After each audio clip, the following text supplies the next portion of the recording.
గతంలో ఉన్నటువంటి ప్రభుత్వాలు ఈ ఆదాయాన్ని మీదనే ఆధారపడి రాష్ట్రాన్ని నడిపినాయి.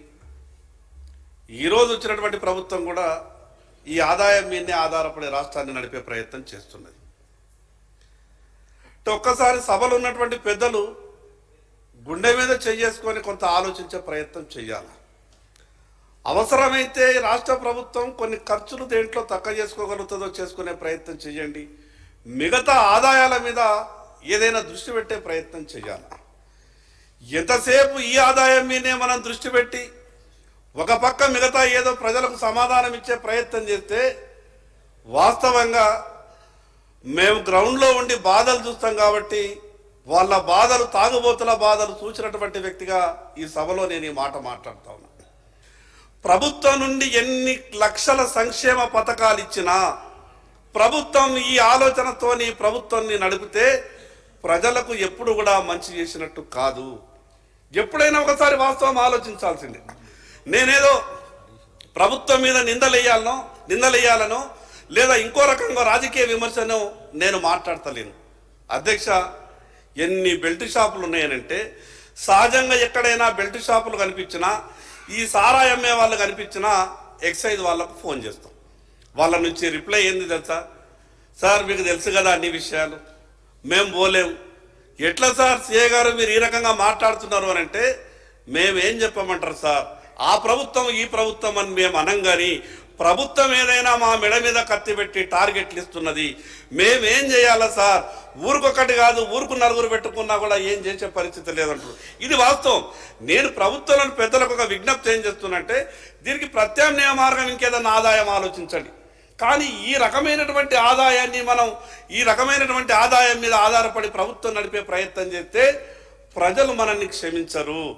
రాజకీయంగా ప్రసంగాలు చేయొచ్చు, లేదా ఒక పార్టీ మీద వ్యతిరేకతతోని ఒక పార్టీకి అవకాశం రావచ్చు. కానీ అధికారం వచ్చింది, అవకాశం వచ్చింది, ప్రజల ఆరోగ్యం గురించి మీరు ఒకసారి ఆలోచించండి. సార్ నేను కళ్ళారా చూస్తున్నా, ఈరోజు ఎల్ఓసీలకు, సిఎంఆర్ఎఫ్ చెక్లకు, ఎల్ఓసీలకు సార్ వాళ్ళ లివర్లు డ్యామేజ్ అయ్యి, ఎల్ఓసీలకేమో నిమ్స్ వాళ్ళు 25 నుంచి 30 లక్షలు 40 లక్షల ఎస్టిమేట్లు ఇస్తున్నారు. మేము ముఖ్యమంత్రి గారికి ఒక ఉత్తరం రాస్తాం శాసనసభ్యునిగా, వీళ్ళ లివర్ డ్యామేజ్ అయింది, పేదలు వాళ్ళకు సాయం చేయాలంటే సార్ అక్కడ ఎల్ఓసి 2 లక్షల రూపాయల ఎల్ఓసి వస్తుంది. 40 లక్షలు 30 లక్షల రూపాయలు పెట్టి వాళ్ళు లివర్ ట్రాన్స్ప్లాంటేషన్ చేసుకునేటటువంటి పరిస్థితుల్లో లేరు. మరి దీనికి ఏదైనా ప్రభుత్వం నుంచి ఏదైనా ఆలోచన రావాలి కదా సార్. ఎవరు మాట్లాడినా ఏం మాట్లాడినా మనం మాట్లాడుతున్నాం. సభలో ఒక విషయం మాట్లాడిన తర్వాత రాజకీయ విమర్శలు జరుగుతున్నాయి. కానీ దాని పేరు పెట్టుకున్నాం, మద్య నిషేధం మరియు ఆబ్కారీ శాఖ అనే పేరు పెట్టాం. ఎక్కడ సార్ మద్య నిషేధం?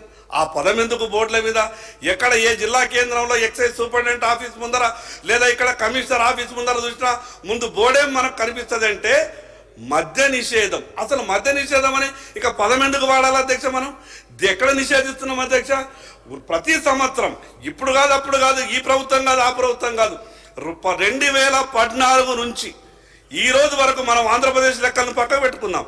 ఈ రోజు వరకు సంవత్సరం కింద పెంచుకునే ప్రయత్నం చేస్తున్నాం, కానీ ఎక్కడ కూడా తగ్గించుకునే ప్రయత్నం చేస్తలేదు. అందుకే నేను మీ ద్వారా గౌరవ మంత్రి గారికి, అదేవిధంగా ప్రభుత్వంలో ఉన్నటువంటి పెద్దలకు నేను విజ్ఞప్తి చేస్తున్నా, దీన్ని కొంత మనం పాజిటివ్గా ఆలోచించండి. రాజకీయ విమర్శగా కాకుండా, మీరు ఇంకో దాని మీద సమాధానం చెప్పే తీరు కాకుండా ప్రత్యామ్నాయం మీద ఆలోచించండి. మీరు ఒక్కసారి కావాలంటే ఇప్పటికే కొన్ని ఎన్జిఓ ఆర్గనైజేషన్స్ సర్వేలు ఇచ్చినాయి. ఏ రాష్ట్రంలో లేదు, మన రాష్ట్రంలో ఇంత తాగి చనిపోతున్నారంటే విపరీతమైనటువంటి బాధలు ఉన్నాయి సార్. చిన్న వయసులో చిన్న పిల్లల్ని పట్టుకొని వచ్చి మా దగ్గరికి వచ్చి వాళ్ళు ఏడుస్తే కళ్ళకి వెళ్ళి నీళ్ళు వస్తున్నాయి సార్. 30-32 సంవత్సరాలలోనే ఆ తల్లి వితంతు అయిపోతున్నది. చిన్న పిల్లగాళ్ళు వాళ్ళని చూస్తే గోస అనిపిస్తున్నది. కానీ దీని మీద ఏదో రకమైనటువంటి కట్టడి చెయ్యాలా. అవసరమైతే మీరు ఇంకేదైనా ఈ పాలసీలు ఏమన్నా మార్చండి, ఇంకేదైనా చేయండి. కానీ మద్యం మీద ఆధారపడి ప్రభుత్వాన్ని నడిపే ప్రయత్నం చేయొద్దని నేను మీ ద్వారా ప్రభుత్వానికి విజ్ఞప్తి చేస్తా ఉన్నాను.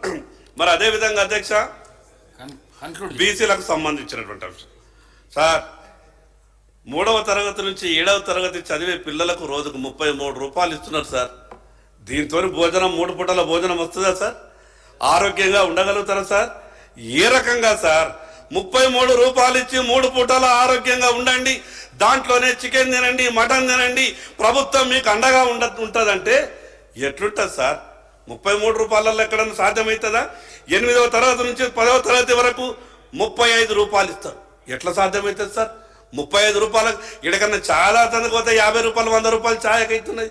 33 రూపాయలలో 3 పూటలు భోజనం తినండి అంటారు, దాంట్లోనే ఒక ఎగ్గు తినండి అంటారు, చికెన్ తినండి, మటన్ తినండి, పాలు తాగండి, ఆరోగ్యంగా ఉండండి, మీకు మా ప్రభుత్వం భరోసా అంటారు. ఎట్లా సార్ ఇది సాధ్యమవుతుంది సార్? అందుకే మీ ద్వారా గౌరవ మంత్రి గారికి విజ్ఞప్తి చేస్తా ఉన్నా, ఖచ్చితంగా దీని మీద మార్పు రావాలా. బీసీలని ఆదుకునేటటువంటి వాళ్ళు సరైనటువంటి పౌష్టికాహారం పెట్టకుంటే వాళ్ళ మెదడు ఎట్లా పనిచేస్తుంది, వాళ్ళు ఎట్లా ఏ రకంగా ముందుకు పోతారు, ఆరోగ్యంగా ఎట్లుంటారు, దీని మీద ప్రభుత్వం ఆలోచించాలా. అదే సార్ దాంట్లో విచిత్రం ఏమనిపిస్తాయంటే సార్, వాళ్ళకు కటింగ్ కొరకు 12 రూపాయలు. ఎవరైనా ఎత్తరా సార్? 12 రూపాయలు ఇస్తే ఎక్కడన్నా కానీ వాళ్ళకి హెయిర్ కటింగ్ జరుగుతుందా? 50 రూపాయలు సబ్బులకు. ఒక సబ్బు రా సార్ 50 రూపాయలు, ఒక్కొక్క సబ్బు 60 రూపాయలు 70 రూపాయలు ఉన్నది, 50 రూపాయలు ఇస్తారు కేవలం. అదేవిధంగా ట్యూటర్స్కు వాళ్ళకు ట్యూషన్ చెప్పడానికి 1500 రూపాయలు ఇస్తారు. ఇంత గొప్ప శాలరీ ఇస్తే బీసీలకు ట్యూషన్ చెప్పడానికి ఎక్కడి నుంచి రావాలా సార్? ఎవరు వచ్చి చెప్తారు సార్? 1500 రూపాయలు ఇచ్చి బీసీల పిల్లలకు ట్యూషన్ చెప్పండి, భరోసాగా మేము ఉన్నామంటే ఎక్కడికి వెళ్ళి సాధ్యమైతే సార్? అందుకే నేను చెప్పేటువంటి విషయాల్ని కొంత పాజిటివ్గా ఆలోచించండి. ఒక పార్టీ సభ్యుడు చెప్పింది, ఈ పార్టీ సభ్యుడు చెప్పింది కాబట్టి మేము గట్టిగా వ్యతిరేకంగా మాట్లాడతామనే ఆలోచన చెయ్యకుండా నేను నలుగురికి ఉపయోగపడే మాటలు చెప్పే ప్రయత్నం చేస్తున్నా కాబట్టి గౌరవ మంత్రి గారు ఆ విధంగా ఆలోచించాలని నేను మీ ద్వారా విజ్ఞప్తి చేస్తా ఉన్నాను.